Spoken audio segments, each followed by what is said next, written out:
అందరికీ అందే రాజ్యాంగంలో రూపుదిద్ది మనకు ఆ రోజు 1956 లోనే రాజ్యాంగ నిర్మాణం చేసి సొసైటీగా ఉంచడం జరిగింది భారతదేశానికి. దాని మనకు రాజ్యాంగంలో 333 ఆర్టికల్ 12 షెడ్యూల్ ఏర్పాటు చేశారు. ఏర్పాటు చేసి అందులో మొత్తం కూడా ఇండియాలో పోవడం మొత్తం అందరికీ అందేలా ఏవైతే అవకాశాలు ఉన్నాయి విద్య కానీ ఉద్యోగం కానీ ఉపాధి కానీ కూడా సమాన అవకాశాలు రాజ్యాంగంలో అంటే అది రాసి అది జనాలు గమనించారు.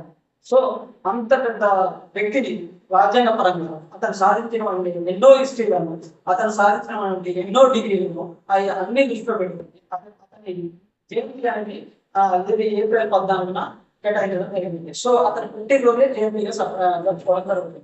సో ఎస్పెషల్లీ ఈ రోజు రాజ్యాంగ పరంగా నిర్ణయించాడు అతని గురించి వాటి ఫలాలను ఈరోజు మనం అభివృద్ధి పడాలని వస్తున్నాం.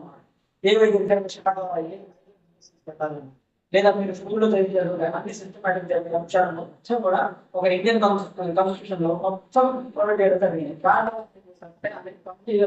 కమిషన్ ఏర్పాటు చేసి ఇండియన్ కాన్స్టిట్యూషన్ అనేది రాయడం జరిగింది. సో అందుకే ఈ రోజు ప్రత్యేకత ఏంటంటే అతను చేసిన దృష్టిలో పెట్టింది. మొట్టమొదటి న్యాయశాఖ స్వతంత్రం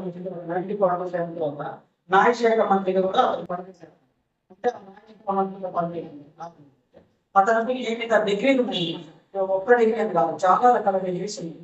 ఆ డిగ్రీస్ తో ఏం చేశారు ఈ కాన్స్టిట్యూషన్ ఏదైతే ఉందో భారత రాజ్యాంగం రాయడం జరిగింది. దానికి ఒక ముసాయిదా కమిటీ అలాగే దాన్ని రాజ్యాంగ కమిటీ అంటే దాన్ని ఇంకా అనేక రకాలుగా పిలుస్తారు. సో దాన్ని మన రాజ్యాంగాన్ని ఏం చేశారంటే మొత్తం 2 సంవత్సరాల 1811 రోజులు రాసి ఇవ్వడం జరిగింది.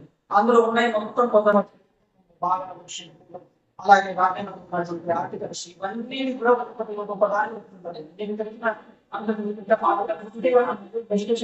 అందరికీ విద్య అనేది అందించాలి కంపల్సరీ. అంటే విద్య అనేది ప్రధాన తెలియజేయడం జరిగింది. ఆర్టికల్ 45 చూసుకున్నట్లయితే రాజ్యాంగ సభ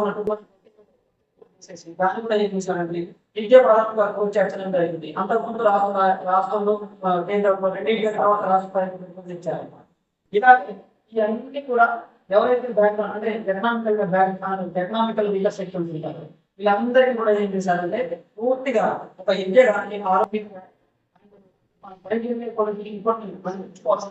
అన్ని కూడా హయ్యర్ లో లెవెల్లో ఉన్న అనగారిన వర్గాలకు కూడా ఆయన